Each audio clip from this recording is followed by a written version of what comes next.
passe la main dans tous les cas. Passe la main, Jésus, passe la main dans tous les cas. Passe la main.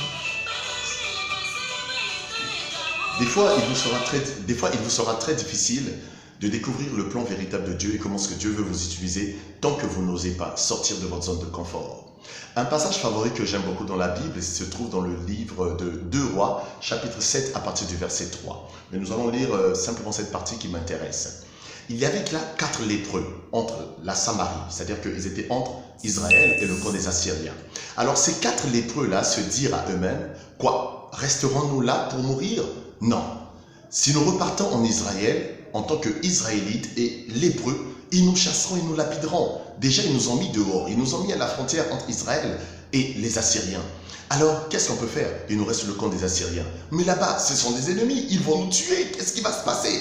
La peur vous bloquera, la peur vous empêchera de faire ce que Dieu attend de vous. La peur, jusqu'à quand? Et depuis quand la peur ne vous a-t-elle pas laissé dans le chômage? Depuis quand la peur ne vous a pas empêché de créer des projets qui peuvent transformer votre génération? Regardez tous ceux qui ont inventé de grandes choses. Ils les ont inventés dans les temps de crise. Ils les ont inventés dans des difficultés. Aujourd'hui, on parle de Martin Luther King.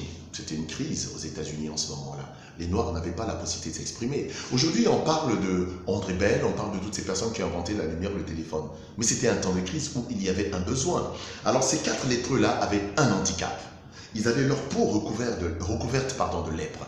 Ils avaient un handicap. Ils ne pouvaient pas saisir de leurs mains parce que les mains étaient rangées. Ils ne pouvaient pas regarder comme vous parce qu'ils avaient en profondeur cette douleur de la lèpre qui rangeait leurs os, qui rangeait tout ce qu'ils étaient, tout ce qu'ils avaient. Oui, vous traversez une forme de lèpre spirituelle, émotionnelle, dans tous les domaines que vous voulez. Mais ce ne sera pas une excuse. Nous devons nous lever, nous devons oser.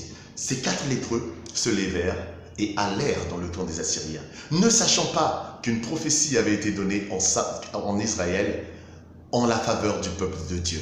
Mais ils ne savaient pas que cette prophétie devait passer par eux. Tout ce qu'ils savaient, c'est qu'ils devaient oser une chose pour ne pas mourir sur place. À partir d'aujourd'hui, levez-vous. Vous n'êtes pas appelés à mourir sur place. Relisez tout le chapitre 7 de 2 Rois et vous comprendrez que votre vie compte pour quelqu'un.